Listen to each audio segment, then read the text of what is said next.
اگر انصاف کا طلبگار، اب یہ جو میں واقعہ ناظرین سنا رہا ہوں اس کا نہ ہمارے عدالتی نظام سے کوئی تعلق ہے، نہ ہماری اسٹیبلشمنٹ سے کوئی تعلق ہے، اور آپ نے اس میں کوئی مثالیں نہیں ڈھونڈنی کہ کون کس سے کسی کو تشبیہ نہیں دینی. یہ پیورلی میں آپ کو لٹریری ایک واقعہ بتا رہا ہوں، تاریخ کا حوالہ دے رہا ہوں کہ اس نے جہانگیر نے وہ زنجیر لٹکائی ہوئی تھی اور کسی کو بھی انصاف چاہیے ہوتا تھا، وہ آتا تھا، زنجیر ہلاتا تھا، زنجیر بجتی تھی، بادشاہ سلامت کو پتہ لگتا تھا، تو اس کا جو بھی مسئلہ ہوتا تھا انصاف کا طلبگار. تاریخ یہ لکھتی ہے جو پبلک ریلیشنز جس حوالے سے ہوئی کہ جہانگیر نے بہت اچھا عدل کیا اور عدل جہانگیری اسی حوالے سے مشہور بھی ہے.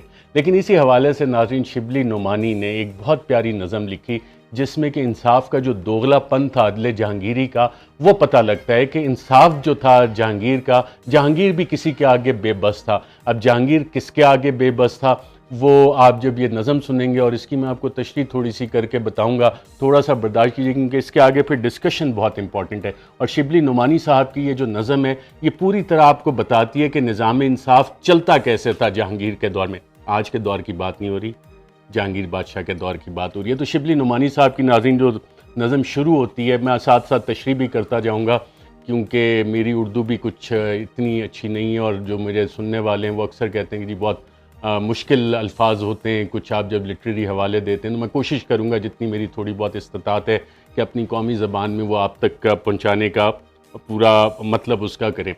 تو شروع ہوتی ہے ناظرین نظم شبلی نعمانی صاحب کی، کثر شاہی میں کہ ممکن نہیں غیروں کا گزر.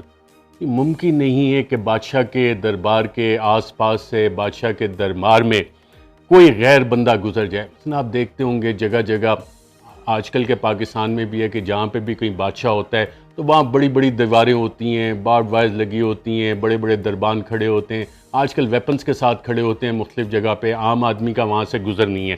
تو عدل جہانگیر کے دور میں بھی یہی تھا، کثر شاہی میں کہ ممکن نہیں غیروں کا گزر، کہ غیر لوگوں کا، غیر متعلقہ افراد کا داخلہ منع. یہ اکثر آپ نے بورڈ دیکھا ہوگا، یہ جہانگیر کے دور میں بھی اسی طرح سے تھا.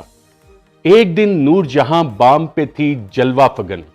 تو نور جہاں جہانگیر کی بیگم تھی، بہت محبت تھی اس کو. ایک دن بیلکنی پہ نور جہاں وہاں پہ آ گئی اور جلوہ فگن کوئی شامت زدہ راہگیر ادھر آ نکلا.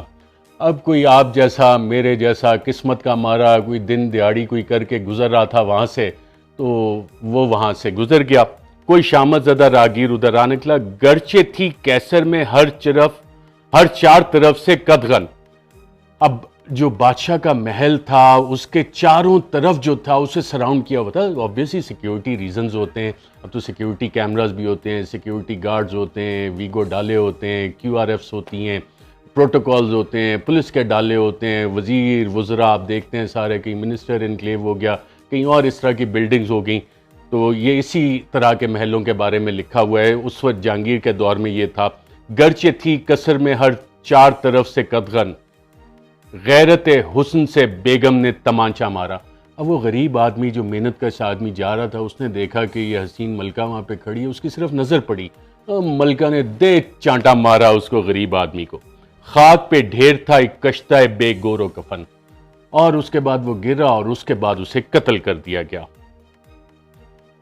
ساتھ ہی شاہ جہانگیر کو پہنچی جو خبر. اب یہ خبر بادشاہ جہانگیر تک بھی پہنچی. غیظ سے آ گئی ابروئے عدالت پہ شکن. اب عدل جہانگیر مشہور تھا تو جہانگیر کی عدالت جو تھی بڑی پریشان ہوا جہانگیر، تو عدالت کی ماتھے پہ شکن آ گئی. حکم بھیجا کہ کنیزان شبستان شہی جا کے پوچھائیں کہ سچ یا کہ غلط ہے یہ سخن. انہوں نے بلایا کنیزوں کو کہ جا کے ملکہ سے پوچھیں کہ یہ جو مجھ تک بات پہنچی ہے کہ تم نے راہگیر کو تھپڑ مارا اور اسے پھر قتل کروا دیا، کیا یہ بات صحیح ہے یا غلط ہے؟ تو جب کنیزیں گئیں تو نخوت حسن سے بیگم نے بصد ناز کہا، میری جانب سے کرو عرض بآئین حسن، ہاں مجھے واقعہ قتل سے انکار نہیں. تو کنیزیں جب آئی بڑے ناز و نخرے سے ملکہ نے کہا کہ ہاں جاؤ بادشاہ سلامت کو کہو کہ بالکل یہ قتل میں نے ہی کیا ہے اور ان کو بتاؤ. پھر ساتھ انہوں نے کہا یہ بھی جا کے بتاؤ کہ مجھ سے ناموس حیا نے یہ کہا تھا کہ بزن اس کی گستاخ نگاہی نے کیا اس کو ہلاک، کہ اس نے جو گستاخ نظر مجھ پہ ڈالی تھی، اس نے جو غلطی سے مجھے دیکھ لیا تھا، یہ مجھے گوارا نہیں آیا اور اس وجہ سے میں نے اسے قتل کیا. اس کا اس چیز سے کوئی تعلق نہیں ہے کہ اعظم سواتی نے آرمی چیف کے حوالے سے ٹویٹ کی اور انہیں رات 3 بجے اٹھا کے لے جا کے ٹارچر کیا گیا، برہنہ کر کے انہیں مارا گیا۔ اس طرح کی چیزیں نہیں ہیں، یہ عدل جہانگیر کے دور میں ہوتا تھا مغل بھائی۔ اب تو ہماری ایک ڈیولپڈ ڈیموکریسی ہے، آئین اور قانون کے تحت ہماری تمام چیزیں چلتی ہیں۔ کشور حسن میں جاری ہے یہی شرع کہن، مفتی دین سے جہانگیر نے فتویٰ پوچھا۔ مسئلہ آ گیا ہے کہ ملکہ نے قتل کر دیا ہے، بندہ مار دیا ہے، تو اب اس کا راستہ تو کوئی نکالنا ہے، اور راستہ نکالنے کے لیے بڑے وسائل ہوتے ہیں بادشاہ کے پاس۔ تو بادشاہ نے ایک مفتی دین عالم سے پوچھا کہ بتاؤ اس میں دین کیا کہتا ہے، حکم کیا ہے؟ کہ شریعت میں کسی کو نہیں کچھ جائے سخن۔ مفتی دین نے بے خوف و خطر صاف کہا، شرع کہتی ہے کہ قاتل کی اڑا دو گردن۔ جو بادشاہ جہانگیر نے اس مفتی سے پوچھا تو اس نے کہا جی شرع تو اس حوالے سے بڑی واضح ہے کہ جس نے قتل کیا ہے اس کی گردن اڑا دی جائے۔ اب یہ بڑا واضح تھا۔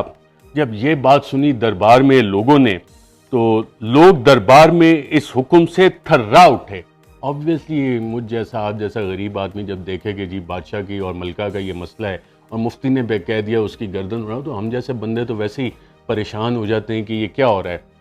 پر جہانگیر کے ابرو پہ نہ بل تھا نہ شکن، لیکن بادشاہ کیونکہ بادشاہ ہوتے ہیں، بادشاہ تو ایسی چیزوں سے، چھوٹی موٹی چیزوں سے انہیں فرق نہیں پڑتا، تو اس کے ماتھے پہ کوئی بل بھی نہیں آیا، کوئی شکن بھی نہیں آئی۔ اس نے ساتھ ہی کیا کیا، شبلی نعمانی اپنی نظم میں لکھتے ہیں، ترکشوں کو یہ دیا حکم کے اندر جا کر پہلے بیگم کو کریں بستہ زنجیر و رسن۔ حکم دیا اس نے اپنے غلاموں کو کہ جاؤ جا کے بیگم کو زنجیر میں باندھو، رسیوں سے باندھو، پھر اسی طرح اسے کھینچ کے باہر لائیں، اور جلاد کو دے حکم کے ہاں تیغ بزن، اور جلاد کو حکم دیا کہ تلوار تیز کرو۔ یہ وہی نور جہاں ہے کہ حقیقت میں یہ وہی نور جہاں ہے کہ حقیقت میں یہی تھی جہانگیر کے پردے میں شہنشاہ زمن۔ اچھا، اب جہانگیر کی جو بادشاہ چل رہی تھی، جہانگیر کے بارے میں مشہور یہ تھا کہ وہ شراب بہت پیتا تھا اور شراب کے نشے میں پڑا رہتا تھا دھت، اور اصل اس کی جو حکومت تھی وہ نور جہاں چلاتی تھی۔ اس سے کوئی تعلق نہیں ہے کہ پاکستان میں بہت سے کام ہماری اسٹیبلشمنٹ کرتی ہے اور اس کا نور جہاں والا کردار ہے، ایسی بات بالکل نہیں اگر آپ یہ سوچ رہے ہیں۔ اس کے آگے وہ کہتا ہے، اس کی پیشانی نازک پہ جو پڑتی تھی گرہ، جا کے بن جاتی تھی اور آ کے حکومت پہ شکن۔ اب ظاہری بات ہے، نور جہاں فیوریٹ ملکہ ہے جہانگیر کی، وہ جو بھی کہتی تھی وہ جا کے ہو جاتا تھا، حکومت اسی طرح سے چلتی تھی، اسی کی منشا کے مطابق چلتی تھی، اسی کے کہنے کے مطابق چلتی تھی۔ سامنے جہانگیر بادشاہ تھا، پیچھے نور جہاں حکومت چلا رہی تھی۔ کوئی تعلق نہیں ہے اس پس پردہ قوتوں سے۔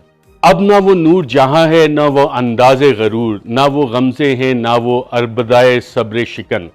اب وہی پاؤں ہر ایک گام پہ تھراتے ہیں، جن کی رفتار سے پامال تھے مرغان چمن۔ اب آگے نور جہاں یہاں پہ پھنس گئی، اور جو اس کی حالت ہے وہ شبلی نعمانی شاعر یہاں پہ بیان کر رہا ہے کہ جس کو اتنا غرور تھا نور جہاں کو، اب وہ آ کے بری طرح سے پھنس گیا۔ اس سے میں آپ کو بار بار کہہ رہا ہوں، اس کا کوئی تعلق نہیں ہے ہماری اسٹیبلشمنٹ سے۔ نور جہاں جہانگیر کی بیگم تھی۔ تو آگے چل کے شاعر کہتا ہے، ایک مجرم ہے کہ جس کا کوئی حامی نہ شفیع، ایک بے کس ہے کہ جس کا نہ کوئی گھر نہ وطن۔ اب مجرم کا ظاہری بات ہے کوئی حامی نہیں ہوتا۔ نور جہاں نے حرکت ہی ایسی کی کہ اس وقت تو کوئی بھی اسے سپورٹ نہیں کر سکتا تھا، اور سبھی لوگ بڑے پریشان تھے، کسی نے اس کی حمایت نہیں کی۔ خدمت شاہ میں بیگم نے یہ بھیجا پیغام۔ اب یہ خفیہ پیغام رسانی جو ہوتی ہے، جو آج کل بھی چلتی ہے، آج کل کے دور میں، وہ اس دور میں بھی چلتی تھی۔ تو بادشاہ کو ایک خفیہ پیغام بھیجا گیا نور جہاں کی طرف سے۔ تو اس میں اس نے کہا کہ خون بہا بھی تو شریعت میں ایک امر احسن، کہ شریعت میں خون بہا دینے کی بھی تو اجازت ہے۔ اب بادشاہ کو یہ آئیڈیا بڑا پسند آیا، تو مفتی شرع سے پھر شاہ نے فتویٰ پوچھا۔ تو جہانگیر نے پھر پوچھا کہ بتاؤ اب اس پہ کیا، اس حوالے سے کیا فتویٰ ہے؟ تو آگے مفتی نے ظاہری بات ہے بتانا تھا۔ اس نے کہا کہ بولے جائز ہے رضامند ہوں گر بچہ و زن، کہ مقتول کے بچے یا بیگم اگر اس پہ رضامند ہوں تو بالکل خون بہا دیا جا سکتا ہے اس حوالے سے۔ تو وارثوں کو جو دیے لاکھ درم بیگم نے، سب نے دربار میں کی عرض کہ اے شاہ زمن۔ تو بیگم نے 1 لاکھ درم اس کے وارثوں کو دے دیے۔ اس کا شاہ رخ جتوئی والے کیس سے بھی کوئی تعلق نہیں ہے، وہ ایک ٹوٹلی ڈیفرنٹ کیس ہے، اس میں پتہ نہیں پیسے ملے نہیں ملے، یہ جہانگیر کے دور کی بات ہو رہی ہے ناظرین۔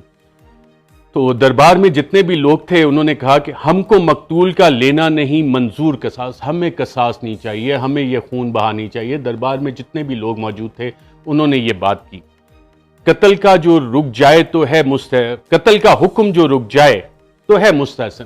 اب یہ ملکہ کو قتل نہیں کرنا چاہیے، ملکہ کو معاف کر دینا چاہیے، خون بہا اگر ادا ہو رہا ہے تو ہمیں تو وہ بھی نہیں چاہیے، آپ ملکہ کو معاف کریں۔ ہو چکا جبکہ شہنشاہ کو پورا یہ یقین، جب عدل جہانگیری کو یہ پورا یقین ہو گیا کہ نہیں اس میں کوئی شائبہ ہیلا و فن، کہ اس میں کوئی اب آر نہیں ہے، شرم نہیں ہے، لوگ بھی کہہ رہے ہیں، تو اٹھ کے دربار سے آہستہ چلے سوئے حرم، آرام سے اٹھے اور ملکہ کے حرم، ملکہ کے کمرے میں چلے گئے۔ تھی جہاں نور جہاں متقف بیت خزن، دفتن پاؤں پہ بیگم کے گرا، اور یہ کہا ایک دم نور جہاں کے پاؤں میں جا کے جہانگیر گر گیا، بادشاہ گر گیا ملکہ کے پاؤں میں، اور کہتا تو اگر کشتہ شدی آہ چیمی کردمن، تو اگر مر جاتی تو آہ میں کیا کرتا۔ یہ ناظرین عدل جہانگیری کی کہانی ہے، جو اس دور میں انصاف ہوتا تھا، جب طاقتور کسی کمزور کو قتل کر دے تو عدل جہانگیری بھی وہاں پہ آ کے بے بس ہو جاتا تھا۔ اب ناظرین واپس آتے ہیں اس اہم مقدمے پہ جس کی کہ سماعت یہ 5 ممبر بینچ کر رہا ہے، توہین عدالت، عدالت کی توہین۔ وزارت داخلہ نے کہا ہے کہ عمران خان کو لانگ مارچ سے روکا جائے۔ میری چند وکلا سے ناظرین جو بات چیت ہوئی ہے وہ کہتے ہیں کہ آنریبل چیف جسٹس کے پاس آلریڈی عمران خان نے خط بھیجا ہوئے اور اس چیز کا بتایا ہوا تھا کہ حالات کس طرف کو جا رہے ہیں، کیا حالات بننے جا رہے ہیں۔ صدر مملکت نے بھی یہ خط بھیجا ہوا ہے، اسپیکر قومی اسمبلی نے بھی بھیجا ہوا ہے، اور سابق وزیر اعظم نے جو خط بھیجا ناظرین چیف جسٹس آف پاکستان کو 29 اپریل 2012 کو، اور اس خط میں انہوں نے کہا کیا تھا عمران خان نے بطور chairman Tehreek Insaf chief justice Umar Ata Bandial. اب سوال یہ کہ کیا پی ٹی آئی کے وکلا یہ خط دوبارہ ریکارڈ پہ لے کے آئیں گے اور آرٹیکل 187 کے تحت مکمل انصاف مانگیں گے کہ آنریبل چیف جسٹس صاحب، معزز جج صاحبان صاحب، ہم پہ تو آپ توہین بالکل سنیں ہی ہیں لیکن ہمیں مکمل انصاف چاہیے۔ یہ آپ کے پاس خط ایک پڑا ہے جو کیا کہتے ہیں، عمران خان کیا کہتے ہیں، You have in your possession a copy of the cipher sent by the then Ambassador of Pakistan to the USA containing a summary of an official meeting held in Pakistan Embassy between Mr. Donald Lu, Assistant Secretary of State along with another US official۔ اور اس میں عمران خان بتا رہے ہیں کہ معزز chief justice صاحب آپ کے پاس ایک خط موجود ہے، یہ وہ خط ہے جو ہماری ایمبیسی نے واشنگٹن سے بھیجا تھا اور اب یہ آپ کے پاس ہے، جس میں حکومت ہٹانے کے لیے ڈونلڈ لو نے باقاعدہ دھمکی دی تھی۔ اس کے بعد اگلے پیراگراف میں Imran Khan honourable chief justice صاحب کو بتاتے ہیں کہ پاکستان تحریک انصاف کی حکومت کی جو آخری میٹنگ ہوئی تھی، کابینہ کی میٹنگ ہوئی تھی، کابینہ یعنی کہ مصطفی امپس کیس کے مطابق وفاقی حکومت، اس میں یہ خیال کیا گیا تھا کہ یہ رجیم چینج کی سازش ہے اور پرائم منسٹر عمران خان کو اپنے دفتر سے ہٹانے کے لیے یہ جو سائفر میسیج تھا یہ سازش ہے، اور یہ اب honourable chief justice of Pakistan کے پاس پڑا ہے۔ یہ ایک انتہائی سیریس مسئلہ ہے جس سے کہ حکومت برخاست کی گئی، ایک engineered vote of no confidence کیا گیا نئے قومی اسمبلی میں، لوگوں کی وفاداریاں تبدیل کی گئیں، from my government to the opposition, ان کو اپوزیشن کے ساتھ جا کے بٹھایا گیا، M P M N parliamentarians کی خرید و فروخت ہوئی بشمول کچھ پاکستان تحریک انصاف کے ممبران کے، اور یہی وجہ ہے کہ ڈپٹی اسپیکر قومی اسمبلی نے ووٹ آف نو کانفیڈنس کی اجازت نہیں دی تھی تاحال کہ اس سائفر کی مکمل تحقیقات نہ ہو جائیں۔ تو یہ آگے جا کے یہ لکھتے ہیں کہ میری آپ سے استدعا ہے، میری آپ سے گزارش ہے کہ اتنا انتہائی serious grave nature of this threat to democracy in Pakistan میں جمہوریت کو اس سے شدید خطرات لاحق ہیں۔ یہ ایک ایکسٹرنلی انجینئرڈ ریجیم چینج ہوئی، ایک بیرونی سازش کی گئی جس سے پاکستان میں حالات بدلے گئے، سیاسی انجینئرنگ اس میں کی گئی۔ تو اس میں عمران خان نے کہا کہ کیا سپریم کورٹ آف پاکستان کو کم از کم اس سائفر کو دیکھنا نہیں چاہیے، اس کے کانٹینٹس کو ایگزامن نہیں کرنا چاہیے، اور before demanding the be held immediately on a prescribed, اور پھر یہ کہیں کہ اس ٹائم پہ اس تاریخ تک یہ ووٹ آف نو کانفیڈنس ہو جانا چاہیے۔ آگے جا کے عمران خان کہتے ہیں کہ محترم چیف جسٹس صاحب، میں آپ سے ایک دفعہ پھر مؤدبانہ گزارش کرتا ہوں کہ یہ آپ کی ذمہ داری ہے کہ اس سائفر کے مندرجات کو دیکھیں، جو کہ چیخ کے کہہ رہی ہے کہ ایک بیرونی رجیم چینج سازش ہوئی پاکستان میں، اور سپریم کورٹ آف پاکستان کے پاس میمو گیٹ کی پہلے سے مثال موجود ہے جس پہ کہ آپ نے ایک کمیشن بنایا تھا، اور میری آپ سے گزارش ہے کہ کھلی عدالت میں اس کی آپ تحقیقات کریں.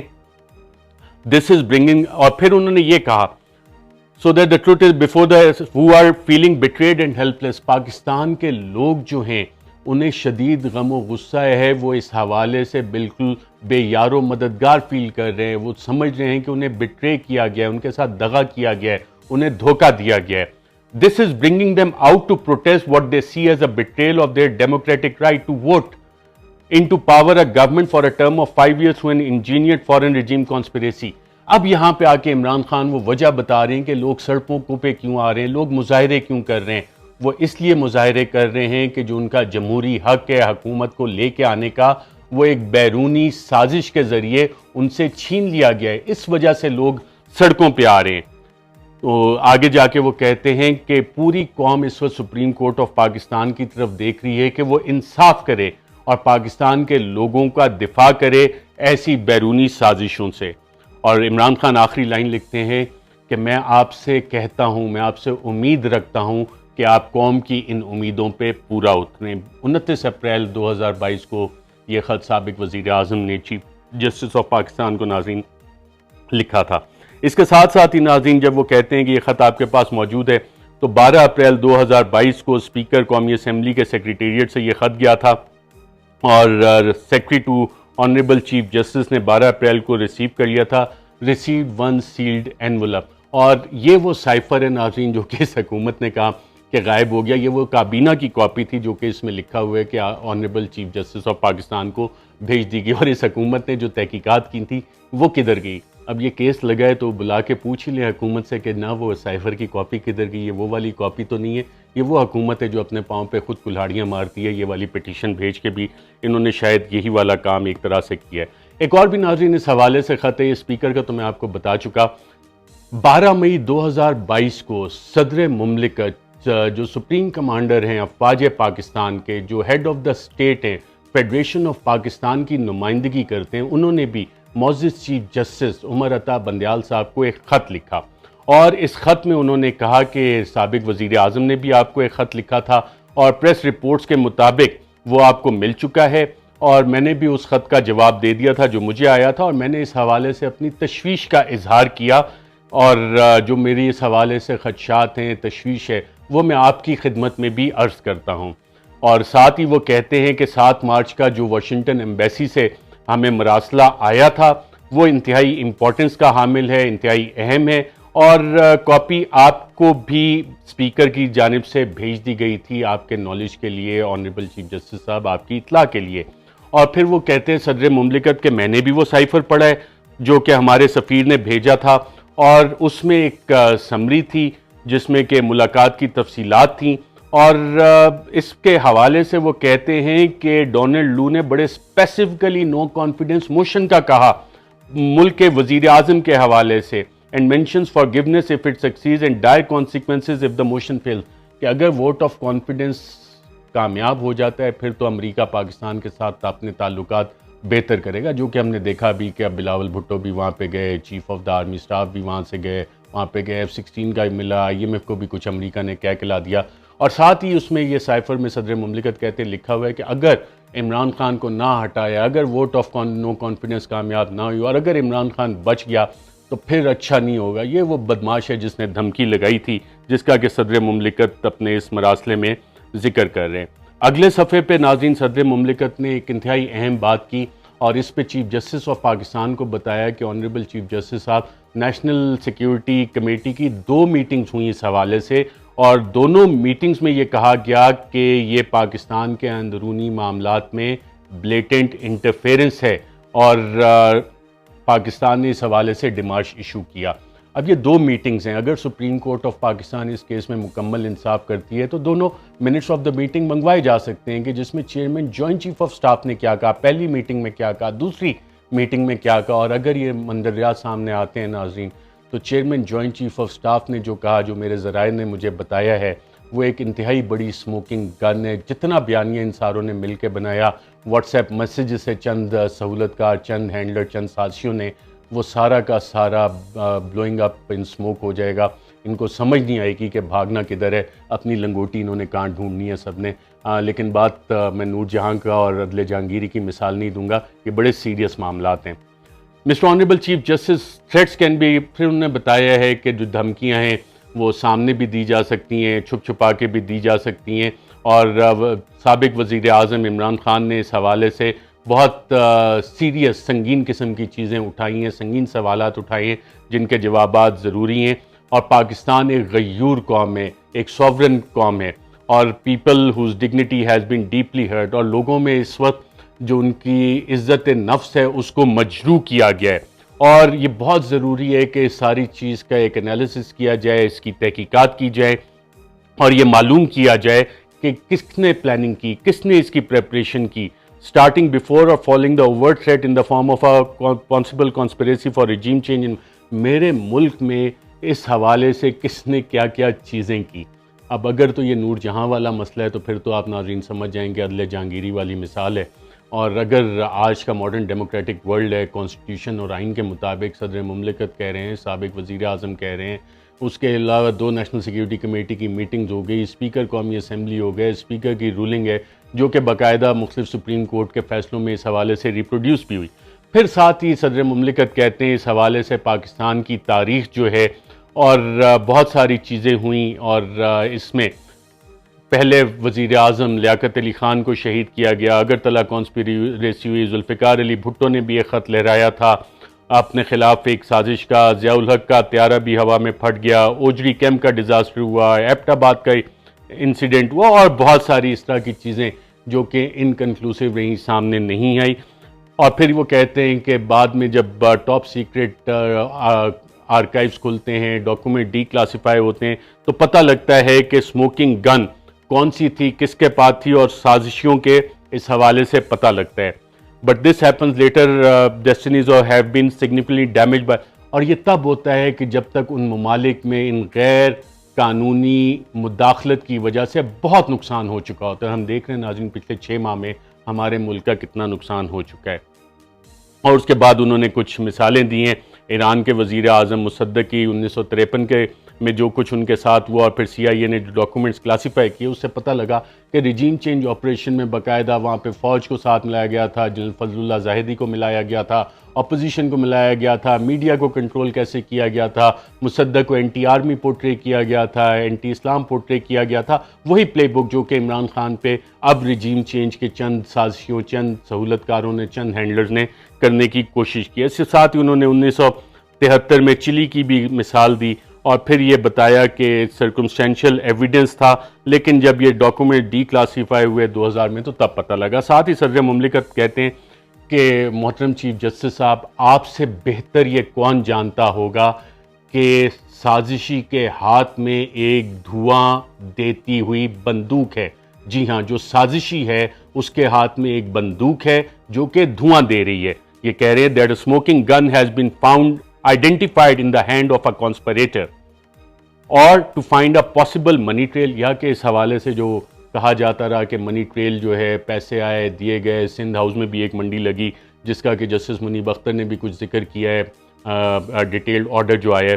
or to identify meetings where people have been motivated towards covert action or where people have been bought and sold could be a vigorous exercise. اور یہ تھا تمام ڈیٹیلڈ آرڈر جو آیا ہے پریزیڈنشیل ریفرنس میں، اس میں ان تمام چیزوں کا حوالہ جسٹس منیب اختر صاحب نے دیا ہے جو کہ اب اس بینچ کے ممبر بھی ہیں. ساتھ ہی صدر مملکت کہتے ہیں کہ یہ بہت ضروری ہے کہ مکمل تحقیقات ہوں اس معاملے کی اور ایک کمیشن بنایا جائے. اور ساتھ ہی پھر یہ کہتے ہیں کہ اس کے پاس پریسیڈنٹس بھی ہمیں ملتے ہیں کہ judicial commission supreme court of Pakistan بناتی رہی ہے لارجر پبلک انٹرسٹ میں، اور ایک جوڈیشل کمیشن چیف جسٹس ناصر الملک نے بنایا تھا جس میں 2 اور معزز ممبران تھے سپریم کورٹ کے. ساتھ ہی ایک جوڈیشل کمیشن میمو گیٹ میں بھی بنا تھا، اور ایک جوڈیشل کمیشن تو ابھی بھی چل رہا ہے جو لاپتہ افراد کے حوالے سے جو سپریم کورٹ کے جج صاحبان کا. اور صدر مملکت جو ہیڈ آف دا اسٹیٹ ہے، ہیڈ آف دا فیڈریشن ہے، supreme commander of the arm forces ہیں، وہ honourable chief justice of Pakistan کو لکھتے ہیں کہ ہمارے ملک میں اعلیٰ عدلیہ کی بہت عزت ہے، اور خاص طور پہ اس عدالت کی، اور لوگوں کی یہ لیجٹمیٹ ایکسپیکٹیشن ہے، لوگوں کا یہ جائز اس حوالے سے امید ہے کہ آپ ان کی امیدوں پہ پورے اتریں گے۔ اس لیے میں آپ سے یور آنر عزت مآب چیف جسٹس صاحب آپ سے گزارش کرتا ہوں کہ ایک ہائی پاور جوڈیشل کمیشن بنائے جس کی صدارت آپ خود کریں، تاکہ اور اس معاملے کی کھلی عدالت میں سماعت ہو اور اس معاملے کو پوری طرح اس کی تحقیقات کرے۔ This undoubtedly would be a great service to our country as the people of Pakistan deserve clarity۔ صدر مملکت آنریبل چیف جسٹس سے گزارش کر رہے ہیں ایک آئینی عہدیدار کہ محترم چیف جسٹس صاحب اس معاملے پہ مکمل کلیئرٹی چاہیے اور آپ اس حوالے سے اس قوم کے اوپر احسان کریں۔ غالباً آرٹیکل 187 مکمل جسٹس کا ذکر کر رہے تھے۔ اسی حوالے سے ناظرین جو ایک ہیومن رائٹس وائلیشن ہوئی ہے 17 اکتوبر کو سینیٹرز پاکستان تحریک انصاف کے، انہوں نے بھی معزز chief justice of Pakistan honourable chief justice Umar Ata Bandial کو ایک خط لکھا ہے اور اعظم سواتی کا حوالہ دیا ہے کہ اعظم سواتی جو کہ ایک سینیٹر ہیں، ایک پارلیمنٹیرین ہیں، ان کو اٹھایا گیا، ان کے پہ تشدد کیا گیا اور پھر ان کو باقاعدہ انٹیلیجنس ایجنسیز کے حوالے کر دیا گیا کیونکہ انہوں نے آرمی چیف کے حوالے سے ایک ٹویٹ کر دی تھی۔ تو آنریبل چیف جسٹس صاحب سے انہوں نے بھی مطالبہ کیا ہے تمام سینیٹرز نے کہ بنیادی انسانی حقوق کی خلاف ورزی ہوئی ہے اور آپ بطور چیف جسٹس آف پاکستان آئین کے آرٹیکل 184(3) کے تحت اس معاملے کا نوٹس لیں۔ تو کیا پاکستان تحریک انصاف کے جو وکلاء ہیں جب یہ پیش ہوں گے یہ خط بھی آنریبل چیف جسٹس کے ساتھ رکھیں گے کہ اس کو بھی اسی پٹیشن کے ساتھ سن لیں کہ پچھلے 6 ماہ میں جب سے یہ رجیم چینج کانسپیریسی ہوئی ہے اور جو حالات اب بن رہے ہیں، جو لوگوں کا غم و غصہ ہے، یہ عمران خان پہلے بھی اس عدالت کے نوٹس میں معزز چیف جسٹس صاحب لا چکے۔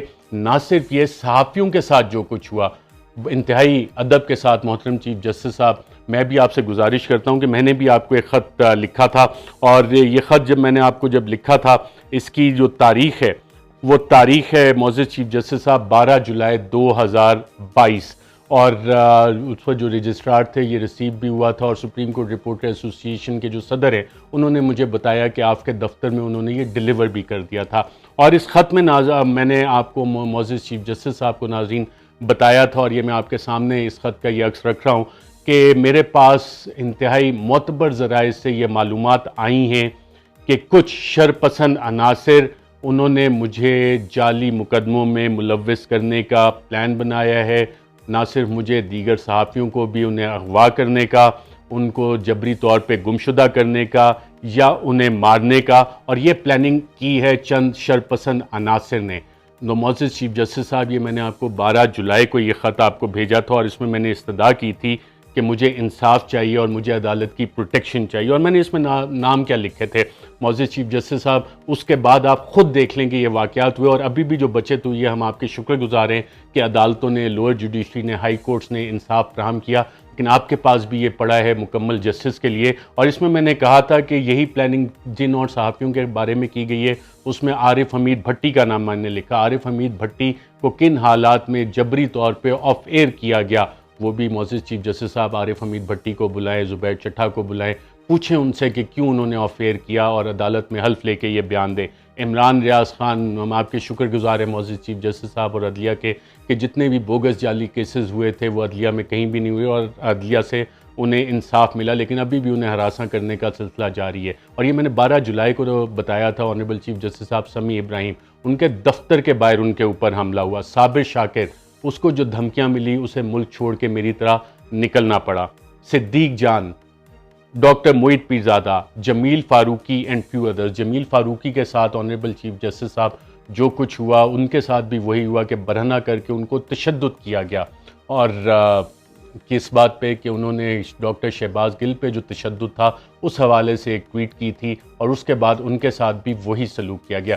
اینڈ فیو ادرز میں ایاز امیر صاحب کی بھی اب مثال آپ کے سامنے ہے، اس کے علاوہ عماد یوسف جو ہیڈ آف نیوز سے ARY کے، اور یہ باقاعدہ آنریبل چیف جسٹس صاحب میں ناظرین بتا رہا ہوں آپ کو کہ یہ میں ان کو 12 جولائی کو لکھ چکا تھا، یہ واقعات سب اس کے بعد ہوئے ہیں، جس کا مطلب کہ ایک منظم پلاننگ اس حوالے سے ہوئی جو ہمارے ذرائع نے بتایا۔ اب تو بہت سے نام بھی عمران خان صاحب بھی کہتے ہیں کہ ان کو بھی علم ہے، تو معزز چیف جسٹس صاحب کیا عمران خان صاحب کو بلائیں گے اور وہ نام پوچھیں گے کیونکہ یہ آنے چاہیے۔ یہ جرم ہے، یہ آزادی اظہار رائے کے خلاف جرم ہے، یہ فریڈم آف دا پریس جو ایک بنیادی انسانی حق ہے, جو کانسٹیٹیوشنلی گرانٹڈ فنڈامنٹل رائٹ ہے, اس کے خلاف جرم ہے. ٹارچر آرٹیکل 14 جو اس کی وائلیشن ہے. رائٹ ٹو لائف, جتنی پیاری ججمنٹ آنریبل جسٹس منیب اختر نے لکھی ہے رائٹ ٹو لائف کے حوالے سے, باقی چیزیں اس میں بتائیں, اور فنڈامنٹل رائٹس کس طرح سے فلاور کرتے ہیں. تو ہم بھی یہاں پہ ہی موجود ہیں, ہم بھی انصاف کے طلبگار ہیں. پوری قوم آپ کی طرف دیکھ رہی ہے, معزز چیف جسٹس صاحب سپریم کورٹ آف پاکستان کی طرف, کہ آئین کے آرٹیکل 187, 184(3) اور آرٹیکل 190 کے تحت مکمل انصاف کیا جائے. ناظرین, اب تک کے لیے اتنا ہی. اپنا بہت بہت خیال رکھیے گا. اجازت دیجیے. اللہ حافظ. Subscribe our YouTube channel now and don't forget to press the bell icon for latest updates.